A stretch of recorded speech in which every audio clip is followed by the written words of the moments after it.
100% real, no fake. Documentales e historias de vida que no son tan ajenas a la tuya.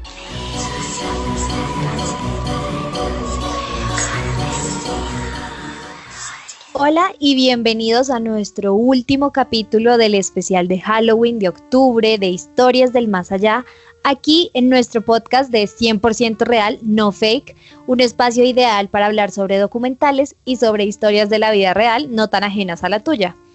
Para nuestro último capítulo tenemos programado algo súper especial donde vamos a hablar sobre historia, sobre cultura, pero más que todo de tradiciones y de historias que hemos escuchado por ahí en algún momento de nuestras vidas.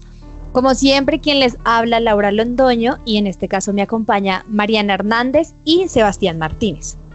Pero para empezar, vamos a hablar acerca de una miniserie, podría llamarse, en el cual aquí vamos a hablar sobre los capítulos 2 y 4, que se llama Goedae, y habla de cortos coreanos, nos muestra, de cortos coreanos de terror, como de estas historias que tienen dentro de su cultura, que siempre ha sido como estos mitos o leyendas que viven entre la sociedad coreana, y los representan en capítulos súper cortitos, entre 7, 8 minutos, donde muestran estas historias de terror, que van historias desde fantasmas, desde presencias paranormales, entre otros. Y pues en realidad, digamos que esta serie no explora profundamente el contexto de las leyendas urbanas, pero sí procura sumergirte como en la acción y en el terror de estas figuras paranormales y demoníacas.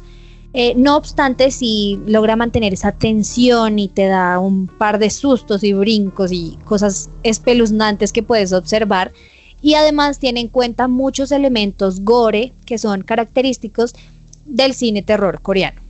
Pero bueno, chicos, cuéntenme, vamos a hablar brevemente de los dos capítulos que vimos, que como les dije es el capítulo 2 y 4, que pueden encontrar como siempre en nuestra plataforma preferida, Netflix, que son capítulos súper cortitos que ustedes probablemente en una sentada se pueden ver todos los capítulos que trae esa temporada, y son súper prácticos y como que terror express, le diría yo. Pero cuéntenme ustedes qué les pareció estos mini capítulos de los que vamos a hablar hoy. Claro que sí, pues a mí personalmente me encantaron. Yo sé que, digamos, antes de empezar a grabar compartimos que son un poco chistosos, porque en general sus efectos y la cinematografía que manejan no necesariamente da miedo, sino más bien da como un poco de risa, pero a mí me gustaron mucho porque digamos que de primera impresión, aunque uno puede más o menos inferir lo que va a suceder, están bien hechos, o sea, lo llevan a uno como al borde del asiento, tal vez no pues aterrorizado, pero sí muy entretenido, como muy pendiente de lo que va a pasar. Me gustó mucho el maquillaje, es sencillo pero me gusta, y me gustan los efectos de sonido, me parece que son claves para cada uno de los capítulos. Y pues nada, es súper rápida de ver, como dice Lau, estoy de acuerdo contigo. Entonces pues es una invitación también a que nuestros oyentes, pues cuando tengan tiempito y estén buscando algo como muy light para ver, algo como que sea para pasar el tiempo, pues me parece una opción muy buena.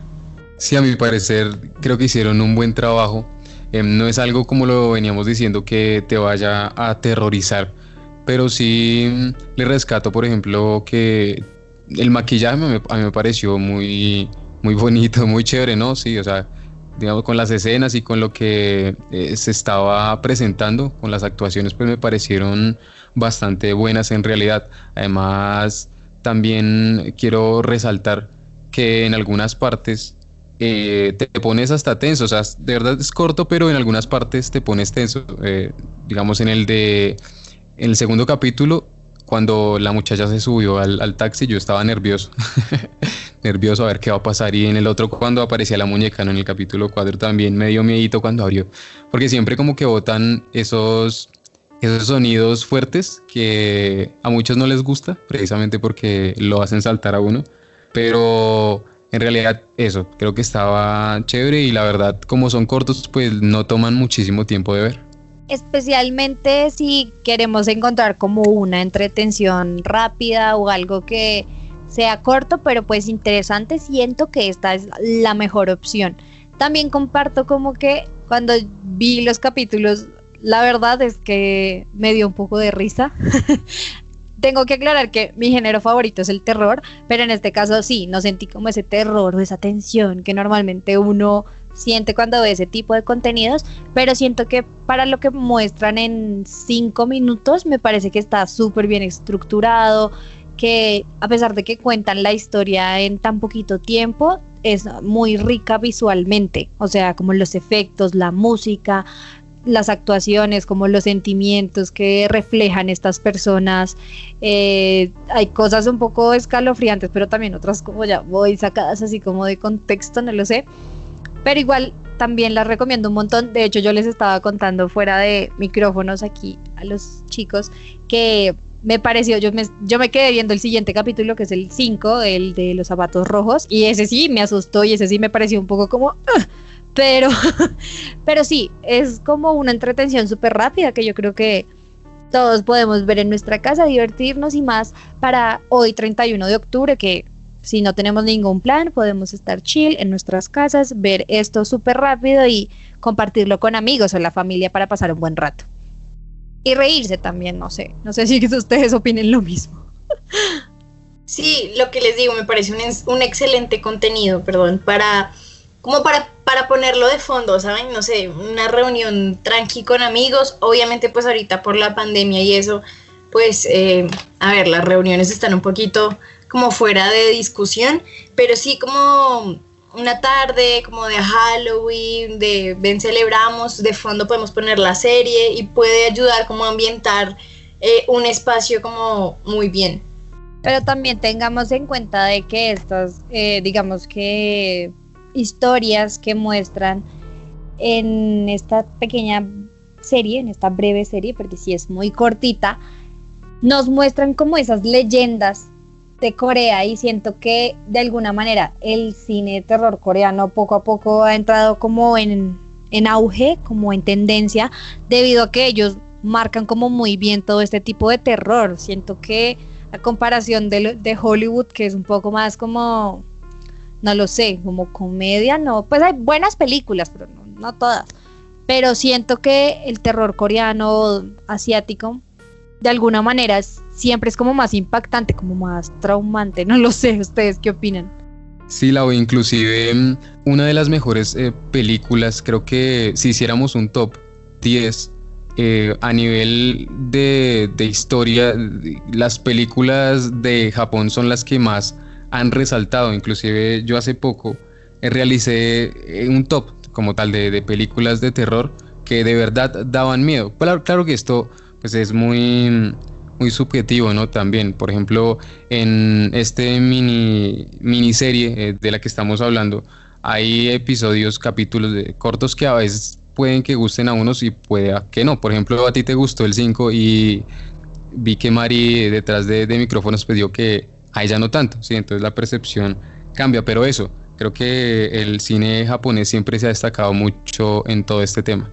Yo tengo que admitir que pues no he visto mucho contenido de terror asiático, no es como mi espacio predilecto, pero lo poco que he visto, esta miniserie y uno que otro corto y algunas películas, pues sí, la verdad es que pues me han asustado bastante. No así como que uno diga, no, me dice chichi los pantalones, pues no, evidentemente, pero sí me parece que pues tienen como una buena estructura y no le tienen miedo al éxito, por decirlo así. O sea, van de frente y si la película es de miedo y ya está. A veces me parece que las películas estadounidenses pueden como que llegar un poco al tema del jump scare, como del ruido súper fuerte o del el monstruo que aparece o la imagen horrible que aparece 2 segundos y luego se quita y uno queda asustado, pero ya, o sea, 1, 2 o 3 en toda la película y listo, ya está, con eso quedó, el tema queda atrás, y pues es más eso, es como que tienen recursos muy diferentes y los usan de una manera muy diferente, entonces creo que no puedo compararlos desde un punto como más más allá de eso, porque pues lo que les digo, yo no he visto mucho contenido asiático de terror, así que pues hasta ahí puede llegar mi subjetividad. Claro, María, aparte que, como mencionábamos, esta cultura apenas está entrando como en auge. Hemos conocido historias o hemos escuchado por ahí algunas películas de esta temática que son bastante fuertes y que la gente siempre las recomienda porque tienen una buena trama o unos buenos efectos o de verdad las historias están muy bien construidas, pero siento que así debe haber gente como a mí que me gusta el terror y de pronto es una buena oportunidad para explorar estos géneros de otros, bueno, géneros no, como el contenido que hace otros países aparte de Estados Unidos, que de alguna manera puede que uno se pueda llevar una gran sorpresa o pueda encontrar buen contenido de calidad y que asuste o que tenga como un buen fin. Pero ya para pasar a algo relacionado del mismo tema que hablábamos, hablemos un poco más como de estas leyendas urbanas que suceden en nuestro contexto colombiano. Siento que es un clásico que hayamos escuchado como la leyenda de la Llorona, de la Patasola, de bueno, todas esas cosas. No sé ustedes cuál de todas estas que hayan escuchado ustedes sientan que de alguna manera es como súper terrorífica o de alguna manera como que sí los llegó a asustar o no sé, cuéntenme alguna o si les se acuerdan de alguna para empezar. Lau, pues yo la que comúnmente y la verdad la que he escuchado como tal y de pronto por la película y las historias que me han contado es la de La Llorona. Sí, porque pues sí conozco aquí que hay muchas de, por ejemplo, la Patasola, la esta del bosque, que ahorita no me acuerdo cómo se llama, pero digamos es más que todo como esa, sí. Aunque, ¿La Madre Monte? Esa, sí, esa, esa. Okay. Pero sí, así por encimita, como tal, pero de más así como más centradita y pues la que más he escuchado es la de La Llorona, porque es la que mi familia siempre me ha contado desde pequeñito. Entonces, de todas formas creo que son historias, no creo reales, la verdad yo no creo que La Llorona sea una historia real y que ande vagando por ahí llorando por sus hijos, pero sí me parece pues bueno para algunas personas que sí lo creen, más que todo para los niños, no es para asustarlos. Pues sí, yo tengo que hablar de alguna, a ver, de chiquita a mí me enseñaron un montón, pero me parece que una de las que más quedó en mi mente es la Patasola, aunque hay como varias versiones de la leyenda. Sí me parece, aparte, ¿saben qué? Antes de ahondar en ese tema, me parece importante decir que no entiendo por qué la mayoría de las leyendas están basadas en mujeres que asesinaron, que están solas, que están penando por sus hijos. O sea, ¿qué pasa? ¿Los hombres no pueden penar por sus hijos o qué onda? No, pero de verdad, digamos, la Llorona y la Patasola y hay una como de una que tiene unos dientes grandes, bueno, no me acuerdo cómo se llama, pero sí hay más como que de mujeres que están penando y las brujas y todo eso. La Muelona. Eso, sí. Sí. Ya. Da risa pensar que se llama así, pero sí, creo que sí. Ya que me pongo a pensar, sí, o sea, siempre son solamente mujeres. No, que no entiendo. Voy a crear una leyenda. Es que ¿le tienen más miedo a las mujeres o qué es lo que pasa? No comprendo. Pero bueno, el punto ya volviendo al tema es que la que a mí más me parece como tenebrosa es esa de la Patasola, porque además, digamos, la Llorona es como que bueno, viene llorando y ya está. Pero la Patasola es como que viene sin pierna, viene pues sin cabeza, viene con colmillos, viene como, también está penando por sus hijos, pero fue asesinada brutalmente, entonces pues no debe ser muy amable, yo creo. No sé.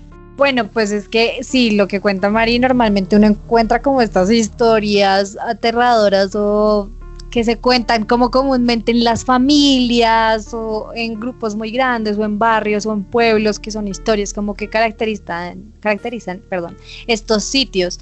Y curiosamente yo también busqué como todas estas leyendas como colombianas, y también está, por ejemplo, el hombre caimán, el Moán, el sombrerero, que la verdad nunca había escuchado de eso. O sea, me acabo de enterar cuando leí este top que ese existía, la madre agua, la mula errada, no, ni idea. O sea, hay un montón de historias. El hombre sin cabeza también es de acá, ¿no? La verdad, pues ese es el sombrerero, según lo que estoy leyendo. Ah, bueno, sí, como que es que creo que es el sombrerón y no el sombrerero, pero funciona. Eso, el sombrerón, tienes toda la razón, Mari.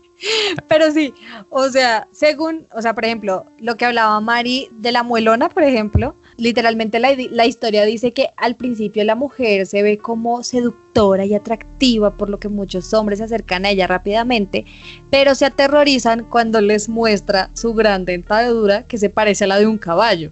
Y que en ocasiones los tritura como forma de castigo, o sea, los muerde, o sea, no entiendo. Pero O siento sea, que ya... básicamente te están diciendo que le tienen miedo porque es fea, porque tiene mucho diente. Pero la cosa Si es ellos, que... si en realidad ellos lo aceptaran, ella no haría eso. Ella no los mordería, yo lo aceptaría. Sí, no, ay, Dios mío. No, aparte que dice que, espérate, al morir los vecinos decían que la escuchaban dentro de su casa jurando venganza hacia los hombres infieles, borrachos y viciosos. No, pues esta mujer es una heroína. Dice la leyenda de una justiciera muelona, pero ¿por qué? Bueno, en fin, estas son muchas historias que viven en nuestra cultura que a día de hoy, yo también estoy como con la postura de Sebas. No sé qué tan cierto puede ser esto, ¿saben? Es como esas historias que culturalmente han trascendido por los años y por las décadas, el tiempo, pero que a ciencia cierta no hay algo como que de verdad uno diga, se ve como creíble, o bueno, no sé qué opinan ustedes también. Es que de por sí creo que esa es la diferencia mayor entre mitos y leyendas. Los mitos tienen como, a ver, no me acuerdo muy bien, pero creo que sí es así, es que los mitos tienen una base un poco más creíble, algo más como fundamentado en alguna historia real que esté documentada, y las leyendas son más como eso, como urbanas, que se pasan de voz a voz, que mi abuelita me contó, que la tía de la tía de la tía del amigo me dijo, que lo vieron no sé en dónde, pero pues ninguna de esas tiene como bases reales. Creo que es la mayor diferencia entre mitos y leyendas. Entonces pues es como algo que enriquece nuestra cultura, pero que no necesariamente tiene que ser real. Gracias, Mari, por ese dato, porque yo estaba ahí muy confundido entre mitos y leyendas. No sé por qué se me vino a la cabeza que los mitos antes eran como más ficticios que las propias leyendas. No sé por qué, seguramente de niño tenía un libro, no, seguramente no lo tenía. Inclusive por ahí debe estar que la mitad era leyendas y la mitad de mitos. Y yo siempre me fijaba era en lo de leyendas, porque me parecía que los mitos eran un poco, lo que dije, ficticios. No sé por qué, o sea, seguramente ahorita estoy como medio loco, hace rato que no leo nada de eso, pero sí pensé ahí, me tuve la confusión. De todas formas, sí, yo creo que todas estas historias urbanas son más que todo para lo que decía, generar, como digamos, ese temor y asustar más que todo a los niños pequeños, ¿sí? Porque en realidad... Si fuera así, entonces ¿cuántas leyendas no habrían de personas que pues han como tal suicidado, que han jugado con cosas así de Ouija y toda esa vaina? Hablando de ese libro, Sebas, yo creo que yo también lo tenía, que es como verdecito, que la Sí, sí, sí. Sí, ese. Sí, yo también estaba haciendo como un flashback de mi vida, porque sí, creo que en el colegio a todo el mundo le mandaron a leer ese libro como... que está como primero como el mito de Bachué, creo que es que ya tampoco recuerdo. Sí, eso también fue hace mucho tiempo, pero sí. A mí no, es una de las grandes desventajas de estudiar en colegio católico, o sea, saber de eso era pecado. Dios mío. No, pero sí, como que la primera parte eran como los mitos y luego eran las leyendas, pero es que sí, las leyendas digamos que son un poco más fantasiosas y más enganchadoras, por así decirlo, porque tienen como ese morbo de lo ficticio de no salgas a la calle a las 11 porque si no te sale la llorona. Yo digo, por Dios, no voy a salir. Pero los mitos sí tienen como algo de, por ejemplo, los mitos que vienen algunos de culturas indígenas o de estas como tradiciones de pueblos de hace muchos años, entonces tienen también como una base. Pero bueno, para seguir con nuestro tema de terror, de octubre, de historias, para ustedes tenemos algunas historias que, aunque no lo crean, sucedieron en años muy específicos, pero todos comparten una fecha que es el 31 de octubre. Y vamos a leer cada uno de nosotros. Son historias súper cortitas que pasaron en Colombia, que son 100% real, no fake, y que queremos compartir con ustedes para ver qué podemos opinar y sacar de ahí. Para empezar, estas historias fueron tomadas del diario El Tiempo y vamos a empezar con la primera historia que se llama El asesino de la máscara. Esto ocurrió el 31 de octubre de 2017 mientras los niños del barrio Guabal en Cali pedían dulces y se divertían. Un joven de 16 años con una máscara de payaso caminaba entre la multitud y se acercaba de a poco a un hombre de 33 años. De un momento a otro, el joven sacó un arma y le disparó en repetidas ocasiones a la víctima. Después salió corriendo y huyó camuflándose entre los testigos. Por fortuna, las autoridades lograron capturar al agresor y confirmaron que se trató de un caso de sicariato. Para empezar, quiero decir que qué perturbador. O sea, imagínense ustedes estar un 31 de octubre de 2017 muy tranquilos y campantes pidiendo dulces por su barrio cuando de repente sucede un asesinato de repente. No sé ustedes qué opinen, pero a mí me parece perturbador. No, y no solo que de repente suceda un asesinato, sino que estás caminando al lado de un asesino, o sea, así como mató a la persona, pues a la que mató, vale que la redundancia, te pudo haber matado a ti, a los que iban detrás tuyo, adelante, o sea, cualquier persona, básicamente es una ruleta y pudo haber pasado cualquier cosa. Pero fue, el caso Lau fue, o sea, a cualquier persona o ya como tal era alguien que tenía en específico para realizar el asesinato.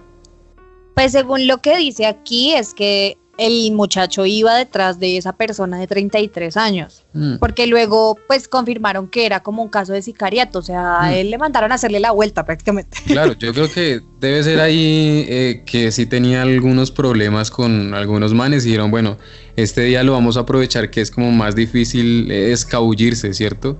Porque que uno vaya así en la calle, pues que se han habido casos de locos que sí en realidad salen estos días y se ponen a matar y a hacer cosas que pues uno dice, ¿por qué? Tienen como sus vainas ahí extrañas con ese día o de pronto porque han visto así en la fantasía. Pero sí me parece bastante impactante y claro, uno a veces no quiere generar miedo, pero estas cosas lo asustan a uno. Sí, aparte que son esas cosas que uno no se espera, o sea, normalmente el 31 de octubre está relacionado como con felicidad y niños, familias saliendo a pedir dulces y compartiendo y como cantando que el triqui triqui, bueno, estas cosas, pero yo siento que de verdad uno no se espera esto, o sea, yo cuando empezamos a leer estas historias yo quedé en shock porque yo pensaba que el 31 de octubre era como un día súper casual, súper festivo, súper alegre y pues ahora veo que no, pero igual, continuemos con la siguiente historia. Sí, bueno, yo tengo un caso de años un poco más atrás, del 2013 específicamente. Eran las 8 de la mañana del 31 de octubre de ese año y la abogada Catalina Díaz se disponía a salir de su casa como un día cualquiera. Lejos de imaginar lo que esa fatídica tarde le esperaba, tiempo atrás había conocido a dos hombres que decían ser sabios de la magia blanca, durante unas ceremonias de rezos a las que ella acudía frecuentemente en Magangué, Bolívar específicamente. El señor Johan Alberto Ruz Arango y su cómplice se ganaron la confianza de la mujer y el día de los hechos la convencieron de asistir a un ritual. Ella confiada se encontró con ellos en un centro comercial y de ahí se dirigieron a un apartamento del barrio El Rubí en Suba. En medio de la ceremonia los falsos brujos doparon a la señorita Díaz con amitriptilina y después la asfixiaron con una almohada. Y 7 días después el cuerpo de la joven fue encontrado en un ataúd artesanal flotando en un caño. ¿Cómo les parece esta historia? Bastante aterradora. Yo creo que estos casos de la vida real son los que de verdad asustan muchísimo. O sea, uno no entiende por qué la gente hace estas cosas. O sea, no sé con qué fin. Bueno, puede ser por venganza, por otras cosas, pero es complicado, digamos que manejar este tema y cómo los medios también lo presentan. Yo siento que es donde nos damos cuenta que vivimos en un país sumamente violento. Más allá del terror que causa y de la coincidencia en las fechas, ¡jue madre! O sea, eso no pasa en otras partes. Y si pasa, pues no es como muy, ¿cómo se dice eso? Muy constante, no es algo que pase a diario, ¿me entienden? En otros lugares del mundo se escandalizarían por algo así. Si se escandalizan por un asesinato, imagínense de donde hubiesen presenciado algo así o si hubiese sabido de algo de este talante. Es la viva representación de que Colombia es un país demasiado violento y que hemos naturalizado la violencia a niveles pues extraordinarios. Aparte que me causa un poco de curiosidad el hecho de que de alguna manera a la mujer le interesaban estos temas o qué, porque pues para que diera con estos dos hombres que pues decían ser sabios de la magia blanca es porque de alguna manera a la mujer le interesaba el tema, solo que no sé qué pasó en la cabeza de estos tipos o qué onda, pero sí también me suena un poco raro como el interés de esta mujer por buscar a este tipo de personas como para saber de este tema y lastimosamente terminó en un asesinato terrible. Pero, o sea, no sé, me da mucha curiosidad, pero a la vez también me da como un poco de, como, a little bit creepy, diría yo, un poco raro, un poco extraño, no sé, Sebas, ¿tú qué opinas? Sí, es que estos casos también como que nos enseñan que lo que decía Mari es muy cierto, estamos en un país bastante complicado y con una tasa de asesinatos bastante alta, entonces pues hombre, creo que la enseñanza es no confiar en las personas que apenas conoces, ¿sí? Hay que saber también diferenciar. Hace poco estaba viendo un video y escuché a un español youtuber que es bastante conocido y él estaba viendo un video acerca de la cultura de un chico universitario japonés, ¿sí? Que estaba en otro país de Europa y él mientras lo veía decía que en estos momentos, por ejemplo, estaba el chico entrando a la universidad y decía, a eso allá en Colombia es distinto, ya estarían disparando ya. Entonces uno se da cuenta que sí, que otros países ya como que nos tachan y es la cruda realidad que estamos en un país bastante peligroso y es feo que de verdad nos vean así, que sea real. Entonces, pues como digo, siempre nos dejan una enseñanza y saber también por dónde movilizarse y qué cosas hacer y qué no, ¿cierto? Sigamos, continuemos entonces con el siguiente caso, Mari. Si tu historia fue antigua, entonces la mía es ancestral, porque sucedió en el año 2004. El nombre de la historia es El diablo que se apoderó de una comunidad de Rovira, en Tolima, y francamente a mí me dejó sin palabras, se las voy a leer y luego para poderla comentar. Entonces dice, era octubre del 2004. Un hombre identificado como Edgar Fabián López llegó a la finca de Medardo Santa para proponerle que cambiara de vida y le vendiera su propiedad para así iniciar un negocio en Ibagué. El ofrecimiento no le disgustó al hombre, así que lo invitó a quedarse. Con el paso del tiempo, López se ganó la confianza de la familia, pero después empezó a tener comportamientos extraños. Gritaba, convulsionaba y se refería a ritos satánicos mientras expulsaba saliva. López reveló a la familia que el diablo le exigía un sacrificio humano a cambio de dejarlos en paz, o de lo contrario sentirían la furia de ese maligno ser. La familia Santa, preocupados, se negaban a asesinar a alguno de sus pequeños hijos, así que el hombre les exigió un sacrificio sexual. Fue así como durante todo ese mes, López abusó en repetidas ocasiones de la esposa de Merardo, que estaba en estado de embarazo, y además de sus hijos de 6, 8, 9 y 11 años. Tras los actos de violencia sexual, el hombre aseguraba que se sentía mejor porque era poseído por un espíritu bueno llamado Rosita, quien le transmitía paz y tranquilidad. Yo voy a decirles de una vez que me parece impresionante que alguien pueda justificar algo así diciendo que estaba poseído.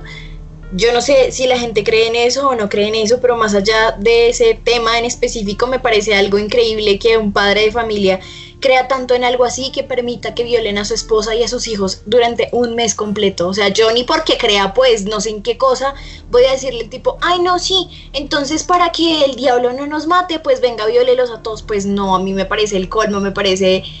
Es Colombia, ¿saben? Es la inocencia colombiana en su mayor esplendor, porque hay pueblos del país en el que pues las cosas son así, la gente cree mucho en Dios y entonces Dios es la ley y en este caso sería que el diablo es la ley y por eso alguien permitiría que le hagan eso a su familia. Pero a mí me parece impresionante y horrible.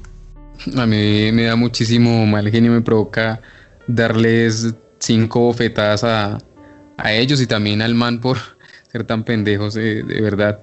O sea, es que hay casos que pues digamos que sí, Mari dice que sí, puede ser, pronto hay gente que es muy creyente y se deja manipular, pero es que a mí me cuesta creer eso, hombre, es que hagan esto y que uno de verdad se lo crea, pues me parece muy estúpido, honestamente. Entonces, pues la verdad sí, lo que venimos hablando, hay cosas que ocurren y que uno pues queda totalmente impactado porque siente que lo sacaron de una historia.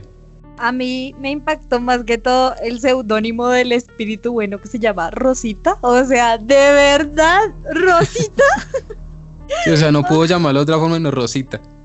Exacto, o sea, a mí de verdad eso me causa risa, o sea, más allá del suceso, siento que es un mal seudónimo para un espíritu llamarse Rosita, pero sí, concuerdo con ustedes, siento que lo que hablábamos del capítulo pasado, de verdad, la maldad a veces está entre nosotros, puede ser nuestro vecino, nuestro amigo, lo que sea, y nunca podemos llegar como a imaginar los niveles o la cantidad de locura o de cosas que pueden pasar en la cabeza de algunas personas que cometen estos hechos como tan atroces y tan, sí, espeluznantes, porque uno de verdad uno no puede creer que esto en realidad suceda, pero sí pasa y la gente se aprovecha y la gente, digamos que de alguna manera goza con hacerle maldad a otros. Entonces es triste que de alguna manera, por ejemplo, en este caso que hablan como de espíritus, del diablo, de estas cosas, como que se usen como para perpetuar actos horripilantes, me parece el colmo de los colmos, literalmente. Y bueno, queridos oyentes, esto es todo por nuestro especial, por nuestro último capítulo de este maravilloso especial de terror, de historias del más allá de Halloween, y cerramos esta maravillosa temporada. Esperamos que les hayan gustado este capítulo y nuestros anteriores capítulos, pero como siempre, recordarles que pueden buscar nuestros anteriores capítulos, estar al pendiente, estar al día, mirar de qué hablamos, qué recomendamos y más que todo, que disfruten de nuestro contenido. Les recordamos como siempre también seguir nuestras redes sociales y que allí comenten o si tienen alguna historia o algún comentario, no olviden dejarlo en nuestras redes sociales que siempre están dispuestas para ustedes. Y esto fue todo por el capítulo de hoy. Muchas gracias por acompañarnos y nos escuchamos el próximo capítulo. Adiós. Recuerda seguirnos en nuestras redes sociales. Facebook como 100% Real No Fake, Instagram @Real No Fake _podcast y Twitter @Real